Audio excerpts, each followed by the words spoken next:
Good morning students. I hope आप सभी online आ गए हैं और आज हम अपना नेक्स्ट टॉपिक स्टार्ट करते हैं। और आज यूनिट सेकंड का हम सेकंड टॉपिक यानी हमारा सेकंड एग्जाम्पल पैरामीशियम को स्टार्ट करेंगे। लास्ट क्लास के अंदर हमने यूग्लिना टॉपिक को स्टार्ट किया था और उसे फिनिश किया था। आज हम अपना सेकंड टॉपिक पैरामीशियम स्टार्ट करते हैं, राइट। तो जितने भी मेरी क्लासेस अभी तक हो गई हैं उन सब में आपने एक एक वर्ड को अपनी कॉपी में नोट करना है। सब कुछ इंपॉर्टेंट है, जितना मैं आपको करवा रहा हूँ ये सफिशिएंट है, राइट। तो चलिए स्टार्ट करते हैं आज हम अपनी सेकंड यूनिट का सेकंड टॉपिक यानी कि पैरामीशियम ऑर्गेनिज्म को। ठीक, तो पैरामीशियम का ये डायग्राम आप देख रहे हो, ये पैरामीशियम का पूरा कंप्लीट डायग्राम है। तो पहले तो हम इसकी जनरल क्लासिफिकेशन देख लेते हैं या सिस्टमेटिक पोजीशन, एक ही बात होता है। हम इसका वर्गीकरण देख लें या इसकी सिस्टमेटिक पोजीशन को देख लें या क्लासिफिकेशन को देखें। तो फाइलम प्रोटोजोआ में ये आता है, सब फाइलम सिलियोफोरा, क्लास इसकी सिलिएटा है, सब क्लास होलोट्राइका, ऑर्डर है हाइमेनोप्टेरोमिटिडा, सब ऑर्डर है पेनिकुलाइना, जीनस है पैरामीशियम और स्पीशीज है इसकी कॉर्डेटम। तो यहाँ आज हम जो स्टडी कर रहे हैं उस पैरामीशियम की कौन सी स्पीशीज़ है, ये पैरामीशियम कॉर्डेटम। कौन सी स्पीशीज़ है, पैरामीशियम कॉर्डेटम। और मैंने आपको पहले भी समझाया था कि जब भी आप पैरामीशियम जो होता है वो जीनस वर्ड होता है और कॉर्डेटम जो होता है वो स्पीशीज़ वर्ड होता है। तो पैरामीशियम के नीचे आपने अंडरलाइन करना है और कॉर्डेटम के नीचे अंडरलाइन करना है, लेकिन दोनों लाइनों को आपस में जोड़ना कभी नहीं है। पी वर्ड हमेशा पैरामीशियम का वर्ड कैपिटल लेटर में आएगा और जो स्पीशीज़ का वर्ड होगा वो सी हमेशा छोटा आएगा। इस चीज़ को आप हमेशा याद रखें, ठीक। ये तरीका होता है किसी भी एनिमल का जोलॉजिकल या बोटेनिकल नेम लिखने का, राइट। तो आगे हम सबसे चलने से पहले पहले हम इसका मॉर्फोलॉजिकल व्यू एक बार चेक कर लें, यानी कि हम इसकी संरचनात्मकता को अच्छे से अध्ययन कर लें कि बाहर से ये दिखाई कैसे देता है। तो सबसे ऊपर देखें तो ये जो ऊपर वाला हिस्सा, ये वाला ऊपर वाला हिस्सा है इसका इंटीरियर एंड, और नीचे वाला जो इंटीरियर एंड है वो है पोस्टीरियर एंड। यानी पश्च शिरा कैसा है, नुकीला है। और अग्र सिरा यानी कि जो इंटीरियर साइड है वो कैसी है, ब्लंट है, मीन्स वो मुट्ठे की तरह है, मतलब नुकीली नहीं है, राइट। उसके ऊपर बाकी जो बाहर की कवरिंग है उसे हम पेलिकल कहते हैं।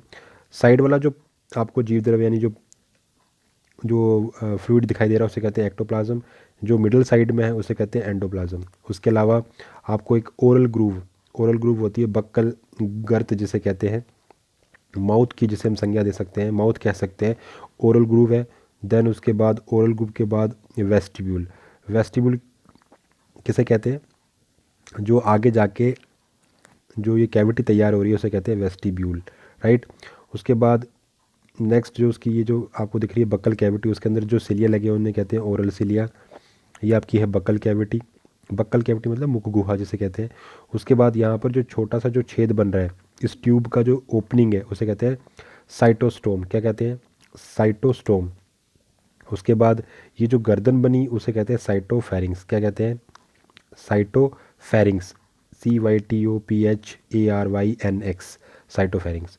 उसके बाद उसके नीचे ही आप जो गुब्बारे की तरह ये जो बैलून लाइक ओवल शेप जो स्ट्रक्चर देख रहे हो, गोल सी आकृति, उसे कहते हैं फूड वैक्यूल। मतलब पैरामीशियम ने जो भी पानी में से यहाँ से जो भी फूड अंदर लिया उसको ये वैक्यूल में कवर कर देता है और उस वैक्यूल को फिर बाद में बोलते हैं फूड वैक्यूल इन फॉर्मिंग। मतलब यहाँ पर क्या भोजन की जो धानियाँ वो बन रही हैं, भोजन जो बाहर से आया उसको एक कैविटी में बंद करके आगे धकेल देते हैं, ठीक है। तो उसे कहते हैं कि फूड वैक्यूल मतलब भोजन धानी का बनना, राइट।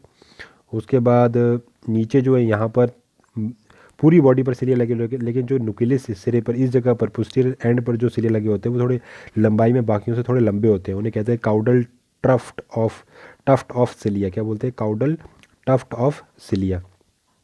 उसके बाद एक इसकी पोस्टीरियर एंड पर और एक एंटीरियर एंड पर हमें क्या मिलती है, एक संकुचन धानी यानी एक क्या मिलती है, कॉन्ट्रैक्टाइल वैक्यूल मिलती है। इसे कहते हैं पोस्टीरियर कॉन्ट्रैक्टाइल वैक्यूल यानी कि पश्च सिरे पर पाई जाने वाली संकुचन धानी, और इसे बोलते हैं एंटीरियर कॉन्ट्रैक्टाइल वैक्यूल, राइट।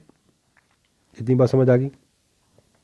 ये जो आप बीच वाली देख रहे हो यहाँ पर क्या है कि अभी आप देख रहे हो कि बीच वाली का साइज़ ज़्यादा बड़ा है कंपैरिजन में जो किनारे वाली जो वैक्यूल्स हैं।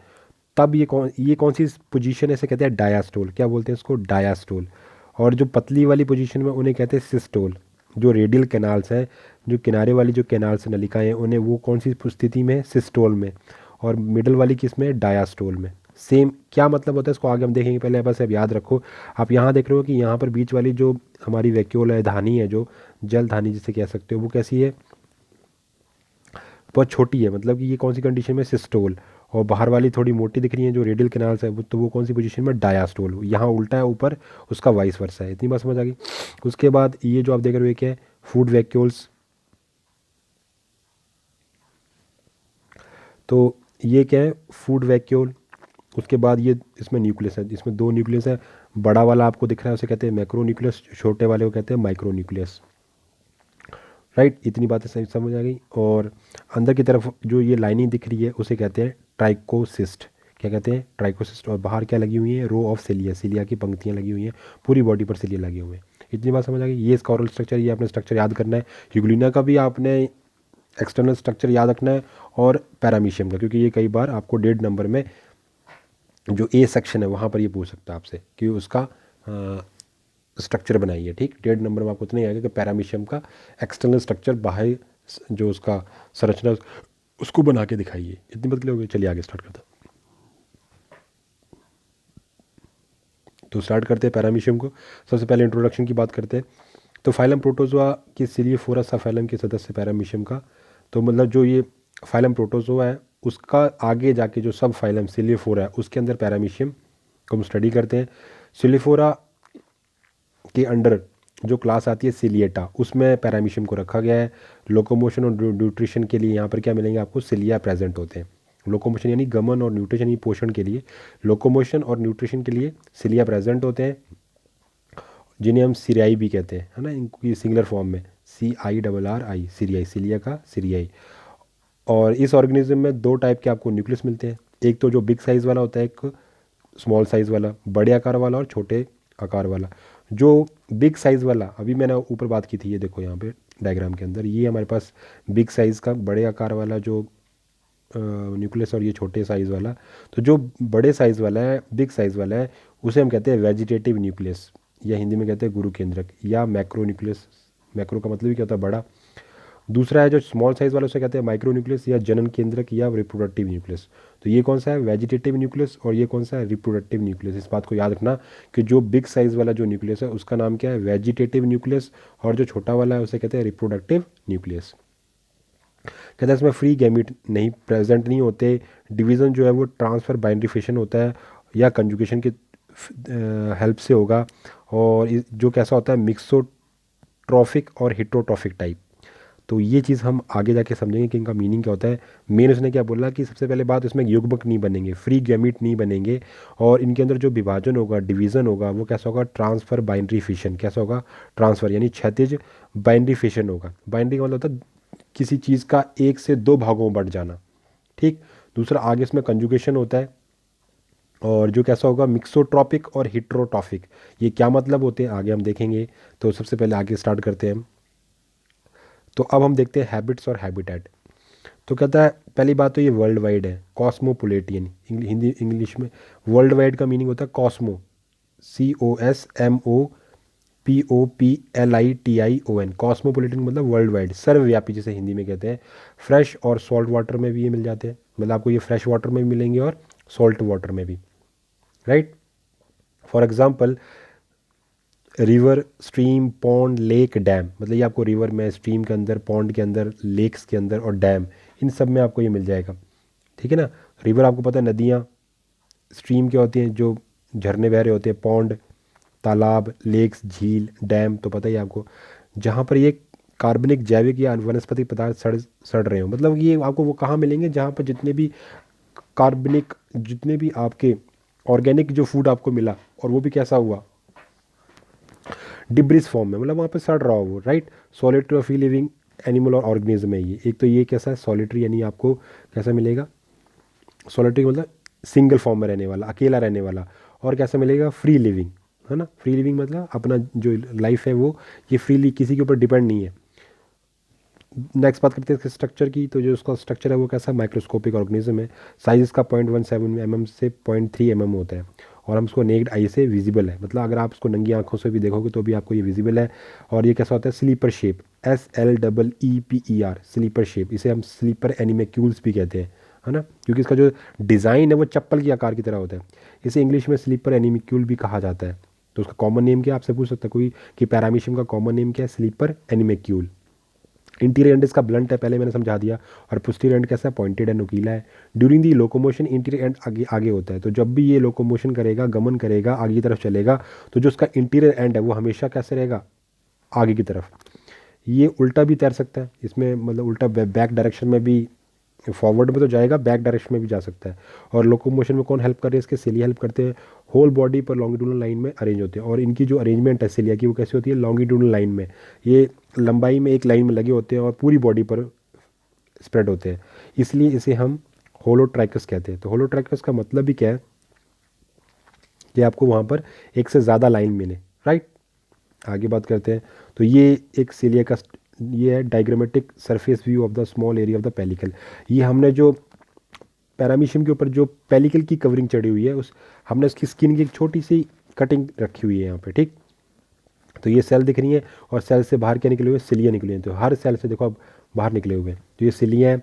और जो सेल है उसको कहते हैं हेक्सागोनल एरियाज। ये हेक्सागोनल है ना, पेलिकल है ये। और ट्राइकोसिस्ट ओपनिंग, तो इनकी जो नीचे जो है वो क्या हुआ, नीचे की साइड क्या लगी हुई है? Trichocyst opening. ये छोटे छोटे छेद दिख रहे हैं ना आपको, इसे कहते हैं ट्राइकोसिस्ट ओपनिंग। उसके बाद नीचे जो ट्राइकोसिस्ट की जो ओपनिंग है और नीचे ये ट्राइकोसिस्ट धड़े हुए हैं, मतलब अंदर की तरफ धंसे हुए हैं ये। तो नीचे क्या है? Basal body of cilium. तो ये नीचे आपस में जुड़ी हुई हैं सारी बेसल बॉडीज़। अब आगे देखते हैं क्या बोल रहा है ये। सिंपल सी लैंग्वेज है, इसको तो आप अपने किसी भी लैंग्वेज में, चाहे वो हिंदी वाले हिंदी में, इंग्लिश वाले अपने जैसे भी लिखने, बस समझना है पहली बात तो। कहते हैं जो उसकी बॉडी पर क्या है? पेलिकल की कवरिंग होती है, कवर, COVER। तो इसकी बॉडी के ऊपर पेलिकल का कवर मिलेगा आपको। पेलिकल बहुत स्ट्रांग होती है, इलास्टिक होती है। और जो सिलिया वर्ड है वो कहाँ से ऑरिजिनेट हुआ? लैटिन शब्द से, जिसका मतलब होता है सिलियम, यानी कि पलक। मतलब वहाँ की लैंग्वेज में जो, अब आपको पता है साइंस की दो ही लैंग्वेज फेमस है, एक लैटिन और एक ग्रीक। बहुत पुरानी है और वहीं से सारे वर्ड ऑरिजिनेट हुए हैं। तो सिलिया का लैटिन लैंग्वेज के अंदर क्या मीनिंग होता है, मतलब क्या वहाँ बोलते हैं उसको? सिलियम। सिलिया तो इंग्लिश में बोलते हैं, और लेकिन लैटिन लैंग्वेज में क्या बोलते हैं? सिलियम, जिसका मीनिंग क्या एक्चुअल में? पलक। जो कहाँ से निकल रहे हैं? पेलिकल से बाहर निकलते हैं। पेलिकल की दो परतें होती हैं, दो लेयर इसमें मिलती हैं। जो बाहर वाली है उसमें सिलिया को भी कवर करती है, जबकि जो दूसरी है वो केवल एक्टोप्लाज्म को कवर करती है। मतलब पेलिकल दो लेयर है, एक वो लेयर जिसमें सिलिया प्रेजेंट है, और दूसरी वो जो एक्टोप्लाज्म को कवर कर रही है। एक्टोप्लाज्म मतलब आपका जो साइटोप्लाज्म है वो दो पार्ट में डिवाइड है, एक बाहर वाला जो बाहर की तरफ लिक्विड है उसे तो आप नाम दे रहे हो एक्टोप्लाज्म, और जो इनर साइड में जिसमें सारे के सारे आपको सेल ऑर्गेनिल्स प्रेजेंट है उसे क्या कहते हो आप? एंडोप्लाज्म। सिलिया स्ट्रक्चर में फ्लैजिलम की तरह होता है। तो जो सिलिया का एक्चुअल में स्ट्रक्चर है वो कैसा है? फ्लैजिलम। जैसे हमने यूग्लिना पढ़ा था कि यूग्लिना के अंदर जो फ्लैजिलम आपको कशाफ जो मिला था वो 9+2 अरेंजमेंट में था। सेम वैसे सिलिया के भी अगर आप कटिंग काट के देखोगे तो उसमें भी 9+2 की अरेंजमेंट मिलेगी। पेलिकल में डिप्रेशन पाई जाती हैं जिसे सिलिया ऑरिजिनेट होते हैं। मतलब पेलिकल के अंदर आपको डिप्रेशंस मतलब छोटे छोटे छेद, गर्त या ऐसे खांच सी दिखेंगी, उन खांचों से आपको क्या सिलिया ऑरिजिनेट दिखेंगे। सिलिया के बाह्य द्रव्य में बेसल ग्रैनुल और कैनेटोसोम पाया जाता है। वो कहता है कि जो सिलिया का जो बाह्य द्रव्य है ना, वहाँ से आपको क्या मिलेगा? बाह्य द्रव्य का मतलब क्या है? जो बाहर वाला जो लिक्विड है उसमें बेसल ग्रैनुल्स और काइनेटोसोम्स मिलते हैं, और वहीं से क्या हो रहे हैं? आपके सिलिया जो ऑरिजिनेट हो रहे हैं। काइनेटोसोम लॉन्गिट्यूडनल और ट्रांसफर फाइबर्स के हेल्प से एक दूसरे काइनेटोस्टोम से जुड़े होते हैं। मतलब एक काइनेटोस्टोम दूसरे काइनेटोस्टोम से, ये ट्रांसफर फाइबर की हेल्प से एक दूसरे से अटैचमेंट होते हैं। आप देख रहे हो ना, ये आपस में जैसे एक ये निकला हुआ है, तो ये नीचे इंटरनली अंदर की तरफ आपस में एक दूसरे से इंटरकनेक्टेड है सारे के सारे। काइनेटोस्टोम से अंदर की तरफ ट्राइकोसिस्ट नामक पॉइंटेड स्ट्रक्चर निकलते हैं। तो इस काइनेटोस्टोम से अंदर की साइड क्या होते हैं? ट्राइकोसिस्ट, पैने पैने नुकीले से लगे होते हैं। तो ये बाहर की तरफ लगे हुए, नीचे की तरफ क्या लगे हुए हैं?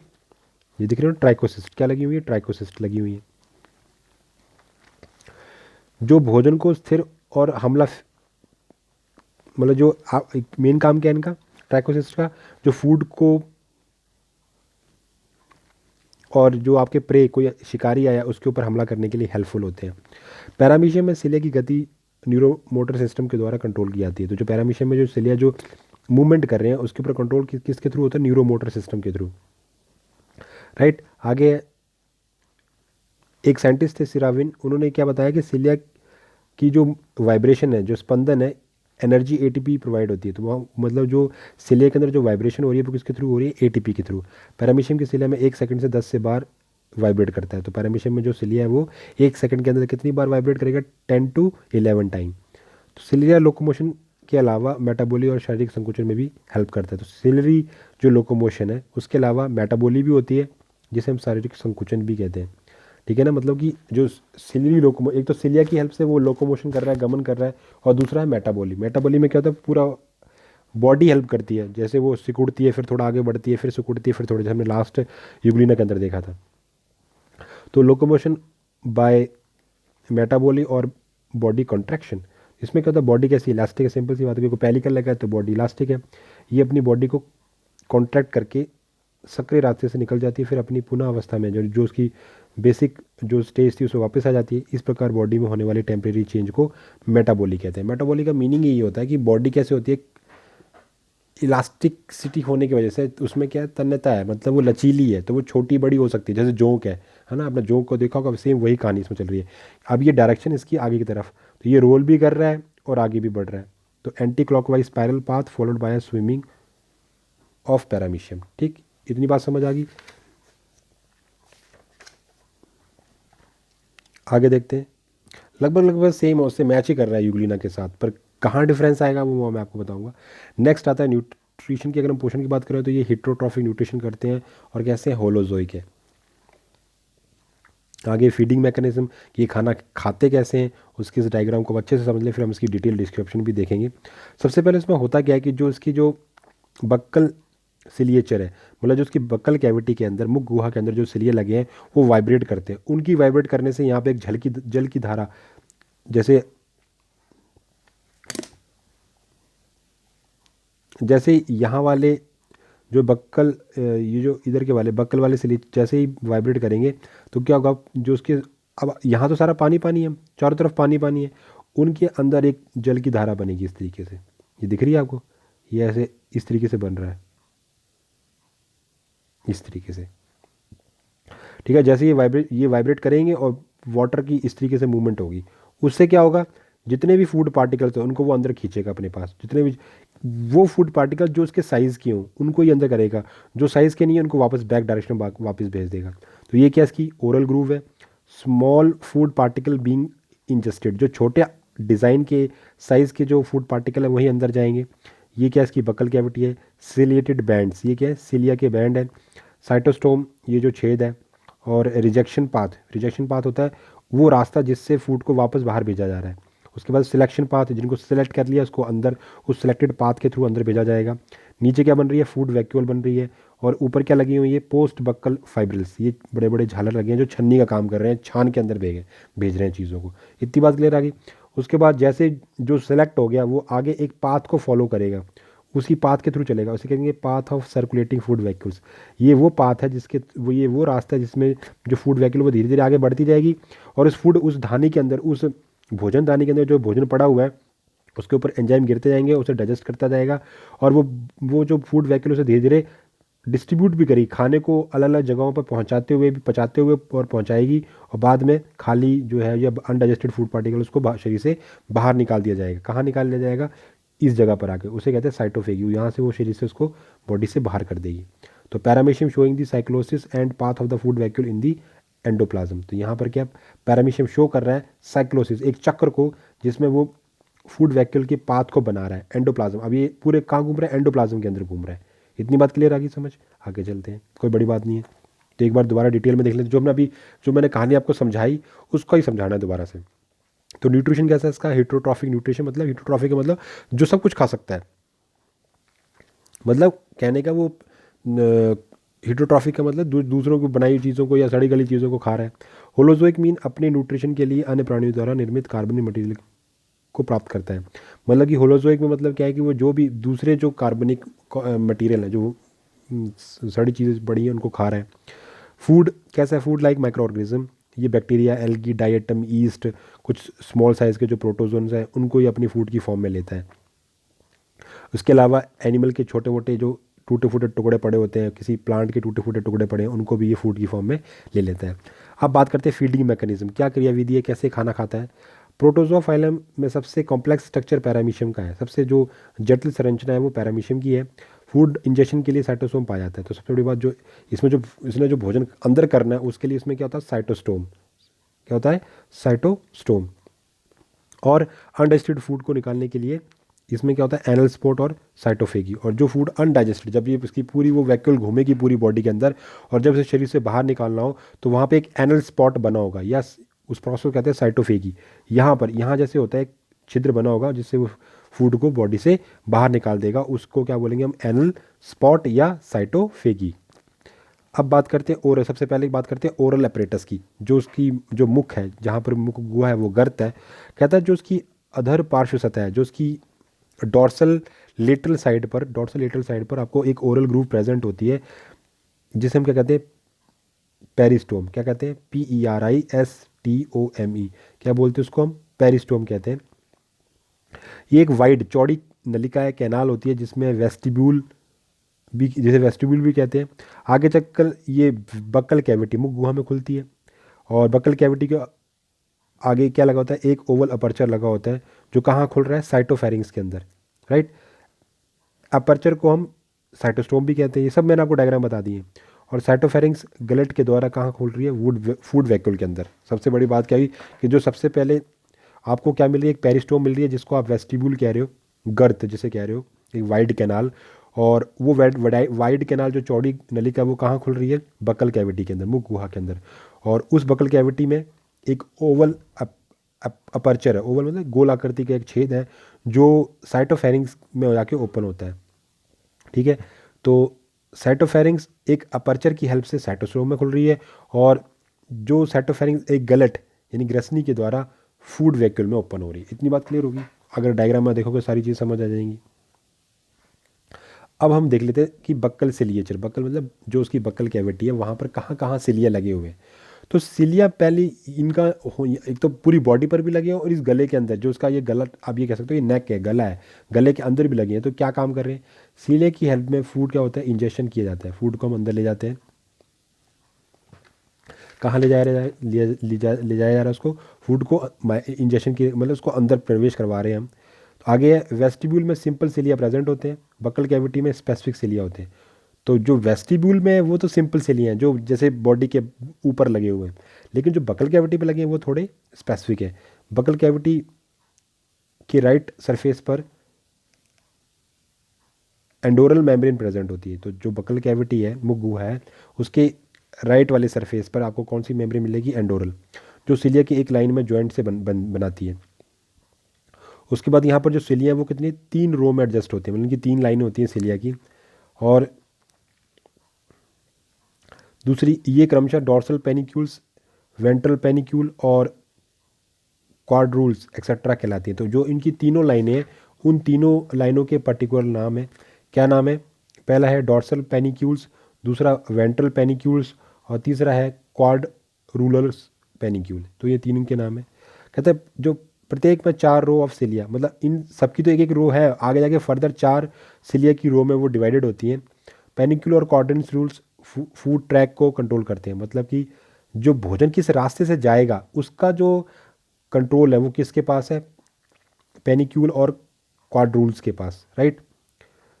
जबकि एंडोरल मेम्ब्रेन बकल कैविटी की प्रोटेक्शन करती है। इसके अलावा जो एंडोरल मेम्ब्रेन है उसका काम है कि बकल कैविटी को कोई नुकसान ना हो बाहर की चीज़ों से, तो वो उसका काम कौन कर रहा है, एंडोरल मेम्ब्रेन कर रही है। इतनी बात समझ आ गई। अब देखते हैं कि क्या से कैसे वो खाना कर रहा है। क्या फीडिंग मैकेनिज्म को पढ़ लें। पहली बात ये होलोजोइक है, during the feeding speed slow, जब ये खाना खाता है तो उसकी स्पीड कैसी स्लो है। बॉडी सिलिया के बजाय ओरल अपरेटस के सिलिया ज़्यादा वाइब्रेट करते हैं। तो जो बाकी सिलिया लगे हुए पूरी बॉडी वो शांत हो जाते हैं, सिर्फ जो कहाँ लगे, ओरल अपरेटस के अंदर जो सिलिया लगे वो ज़्यादा वाइब्रेट करते हैं। फिर क्या होता है, वाटर करंट लाइक कम कोन बन जाता है। तो यहाँ पर एक वाटर करंट लाइक कोन, एक शंकु के आकार का यहाँ पर जल की धारा बन जाएगी। उससे क्या होगा, फूड पार्टिकल वाटर के साथ वेस्टिब्यूल में चले आते हैं। तो वो जैसे जैसे पानी गोल गोल घूमता है तो वो फूड के पार्टिकल छोटे छोटे वो वेस्टिब्यूल में आ जाएंगे। तो जो ब्रिक साइज़ का जो फूड पार्टिकल है या अन्य कोई ऐसा पदार्थ उसे बाहर जो मतलब खाने लायक नहीं है उसे बॉडी से बाहर निकाल दिया जाएगा। यहाँ पर क्या दो टाइप के हमें पाथ मिलते हैं, रास्ते मिलते हैं। एक होता है सिलेक्शन पाथ, दूसरा होता है रिजेक्शन पाथ। सिलेक्शन पाथ मतलब जिसमें फूड को सेलेक्ट करके आगे तरफ भेजना है, क्योंकि वो फूड सही है और उसका सही साइज़ है और खाने लायक है तो उसे आगे भेज देंगे। जो नहीं है उसे रिजेक्ट पाथ के थ्रू बॉडी से, उस वेस्टिब्यूल से, उस बकल कैविटी से बाहर फेंक दिया जाएगा। इस प्रकार पैरामीशियम सीलरी और सिलेक्टिव फीडर कहलाता है। इसीलिए हम पैरामीशियम को क्या बोलते हैं, सीलरी और सिलेक्टिव फीडर। सीलरी फीडर मतलब जिसमें सिलिया हेल्प करवा रहे हैं, और दूसरा सिलेक्टिव, वहाँ पे सिलेक्शन हो रहा है चीज़ों को, कौन सी चीज़ खाई जाएगी कौन सी चीज़ नहीं खा जाएगी।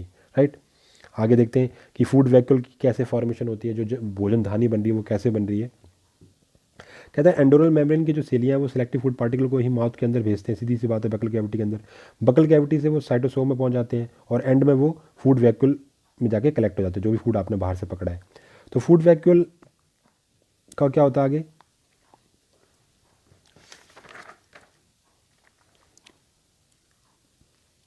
तो कहता है कि जो फूड वैक्यूल है वो क्या हुआ,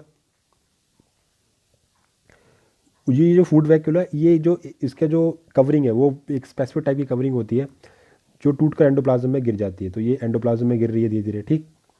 फूड वैक्यूल कैसी है, ओवल है, बॉल शेप में होती है, और इसके फॉर्मेशन में 1 से 5 मिनट का टाइम लगता है। राइट।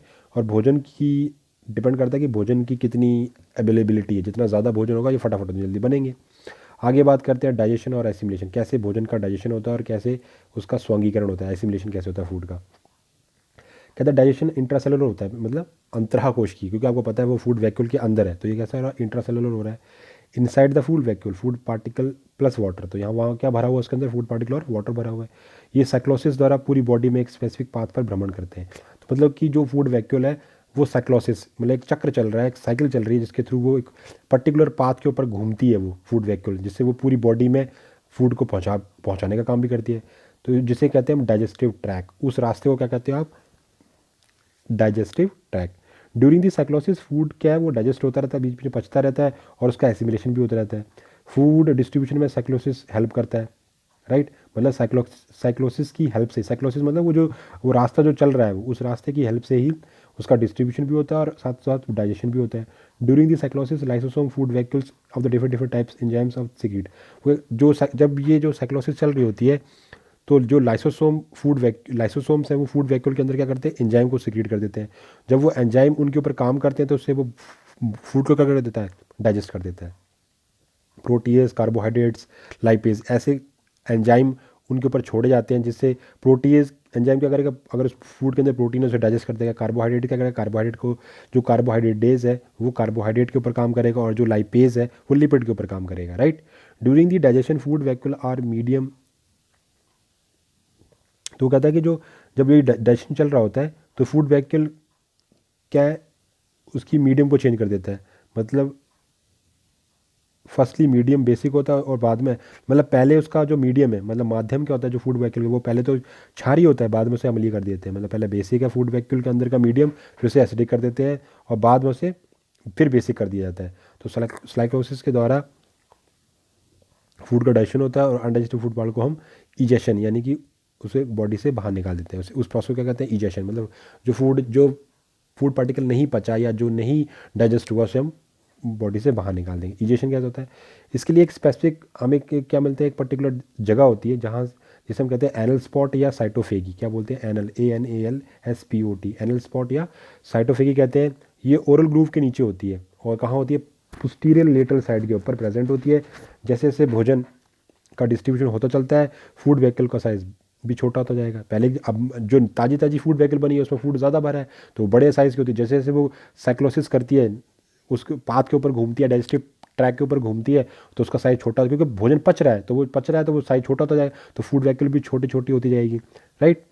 और बाद में उसको जो नहीं बचा उसे साइटोफेगी के द्वारा बॉडी से बाहर निकाल देते हैं। अब बात करते हैं रेस्पिरेशन की।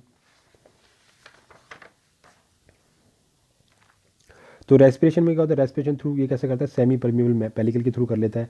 एक्वाटिक मीडियम से ये ऑक्सीजन को रिसीव करती है और इसी मीडियम से ये CO2 को बाहर निकाल देती है। राइट। अब बात करते हैं ऑस्मो रेगुलेशन और एक्सक्रीशन क्या होता है। तो ऑस्मो रेगुलेशन मतलब क्या होता है कि बॉडी के अंदर, अब आपको पता है ये एनिमल एक्वाटिक हैं, जल में रहते हैं, तो वाटर सारा सराउंडिंग में, तो वाटर्स में क्या कंटिन्यू उनकी बॉडी में एंटर करता रहेगा, तो इतना कर दे तो ये फट जाएगा इनकी बॉडी, तो उसको वाटर को मेंटेन करना पड़ता है। उसके लिए इनके अंदर ऑस्मो रेगुलेशन एक सिस्टम होता है जिसकी हेल्प से अपनी बॉडी के अंदर वाटर बैलेंस को बनाए रखते हैं। तो वाटर बैलेंस के लिए पैरामीशियम में आपको पता है जितने भी फ्रेश वाटर के प्रोटोजोन्स होते हैं उनके अंदर एक क्या मिलती है, हमें कॉन्ट्रैक्टाइल वैक्यूल मिलती है। और यहाँ आपको दो मिलेंगी, संख्या में दो हैं, यानी कि आपको नंबर वाइज देखा जाए तो दो कॉन्ट्रैक्टाइल है, एक इंटीरियर एंड पर होती है, एक पोस्टीरियर एंड पर होती है। पैरामीशियम साइटोप्लाज्म की कॉन्ट्रैक्शन वाटर से अधिक होती है, मतलब जो कंसंट्रेशन है, जो साइटोप्लाज्म भरा हुआ है पैरामीशियम के अंदर, उसके की जो सांद्रता, उसकी जो कंसंट्रेशन है वो ज़्यादा है किसके कंपैरिजन में, हमारा जो वाटर बाहर है। तो क्या होगा, ऑस्मोसिस और जो आपका परासरण के द्वारा क्या होगा, ये कंटिन्यू सेल में एंटर करता रहता है। पानी के अब अंदर की कंसंट्रेशन ज़्यादा है, बाहर कम है, तो बाहर का पानी अंदर एंटर कर रहा है किसके थ्रू, ऑस्मोसिस के थ्रू, तो उसे बाहर निकल, तो उससे क्या होगा, वो एंटर कर रहा है लगातार।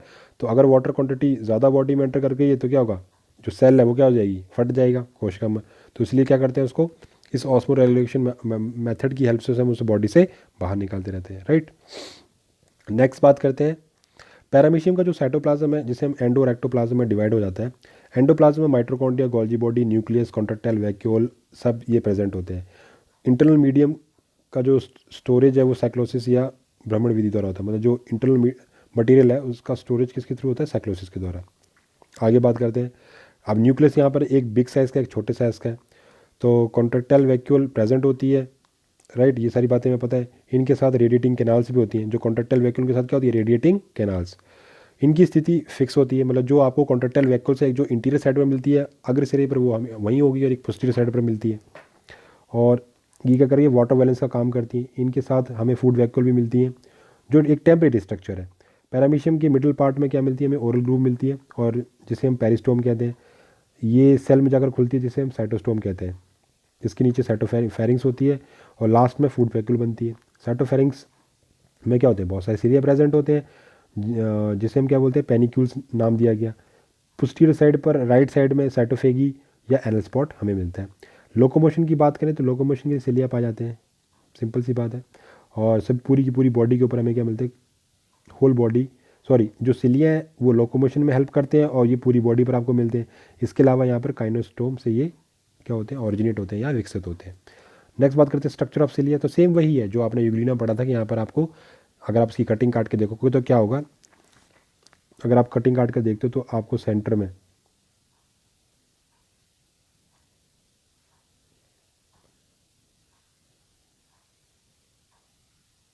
अगर मैं आपको बनाऊं तो इस तरीके से हमने लास्ट में ही बनाया था। बीच में आपको इस तरीके से मिलेगा, दो मिलेंगे, और साइड में ग्रुप पेयर्स में मिलेंगे। और ऐसे कितने पेयर होंगे, 8, ठीक है। तो सॉरी 9, तो जो पेरिफेरल है किनारे वाले, ये वाले जो किनारे वाले हैं वो है 9 फाइबर्स, और बीच वाले हैं 2, तो टोटल कितने होंगे 11। तो ये 9+2 वाली अरेंजमेंट होती है, राइट। इतनी बात समझ आ गई। तो ये तो हो गया स्ट्रक्चर के बारे में। अब देखते हैं सिलियरी लोकोमोशन, कैसे इनकी सिलिया बीट करते हैं। कहता है पैरामीशियम की जो पूरी बॉडी सरफेस पर ये मिलते हैं हमें सिलिया, और इनकी जो लेंथ है वो 10 से 12 माइक्रोमीटर होती है। पूरी बॉडी पर ये लगभग लगभग आपको 10,000 से 14,000 सिलिया मिल जाते हैं एक पैरामीशियम के ऊपर। सिलिया में क्या जो वाइब्रेशन हो रही है से ये शीघ्रता और सुगमता से तैरता है, उसकी हेल्प से ये बिल्कुल ईजिली और फ्रीली स्विमिंग करता है। सिलिया की हेल्प से ये 1500 माइक्रोन या इससे अधिक तेज़ी से गति कर सकता है। तो जो मतलब इसके अंदर जो आपको बात कर रहे हैं हम, तो ये सिलिया की हेल्प से कितना 1500 माइक्रोन पर सेकंड या इससे अधिक स्पीड से ये वहाँ पे मूवमेंट कर सकता है। तो पेंडुलम की तरह ये जो सिलिया ये कैसे मूव कर रहे हैं, जैसे पेंडुलम घड़ी में लगा होता है ना पेंडुलम, उसकी तरह ये मूव करते हैं। और हर एक जो उसका वाइब्रेशन है उसमें आपको 2 स्ट्रोक मिलेंगे। पहला होता है इफेक्टिव स्ट्रोक, दूसरा होता है रिकवरी स्ट्रोक। सेम वही बात जैसे फ्लैजलम कर रहा था, कि पहले ये 1 पोजीशन पर, फिर 2 पे आएगा, 3, 4, 5। ये वाला इसमें ये अपनी जो इसकी जो इफेक्टिव स्ट्रोक है, इसमें ये अपने आप को क्या रखता है, बिल्कुल स्टिक रखता है, कड़क रखता है। पीछे को धक्का मारेगा, पानी को प्रेशर मारेगा तो अपने आप को खुद आगे कर लेगा। और जब 6 पोजीशन से वापस ही आएगा 10 पोजीशन पर, तो अपने आप को जो अपनी इसके अंदर जो हार्डनेस थी वो सॉफ्टनेस में कन्वर्ट होगी, और धीरे धीरे ये सिले को वापस 10 पोजीशन में लेकर आएगा, ताकि जो पानी के ऊपर जो प्रेशर है वो कम लग सके, राइट। तो ये आप डायग्राम में देख सकते हो कि जो 1, 2, 3, 4, तो ये वाला जो है 1 से लेके जो 5 वाला है, 1 2 3 4 5, ये कैसा है इसका इफेक्टिव स्ट्रोक है। और वापस जो आपका है वो कैसा है रिकवरी स्ट्रोक है, राइट। तो रिकवरी स्ट्रोक कौन सा आ रहा है इसके अकॉर्डिंग, जैसे यहाँ बता रहे हैं, यहाँ नंबरिंग अलग है, मतलब यहाँ की नंबरिंग है कर लें, यहाँ पे क्या हो रहा है, यहाँ से 2 3 4 5 6 7, ये कैसा है रिकवरी स्ट्रोक है, मतलब वापस ला रहा है अपनी पोजीशन पे। फिर आगे वाला जो पॉइंट है वो है इफेक्टिव स्ट्रोक, फिर ये इफेक्टिव स्ट्रोक लेकर आया। तो इस तरीके से हमने समझाया है कि इसमें मूवमेंट कैसे होती है। तो नेक्स्ट हमारा जो उसका टॉपिक जो रिमेनिंग है वो है रिप्रोडक्शन, जो बहुत इंपॉर्टेंट है। पैरामीशियम का जो रिप्रोडक्शन वाला जो टॉपिक है वो सबसे ज़्यादा इंपॉर्टेंट है, उसे हम नेक्स्ट क्लास में कंटिन्यू करते हैं। तो आज के लिए इतना ही करते हैं। Thank you so much.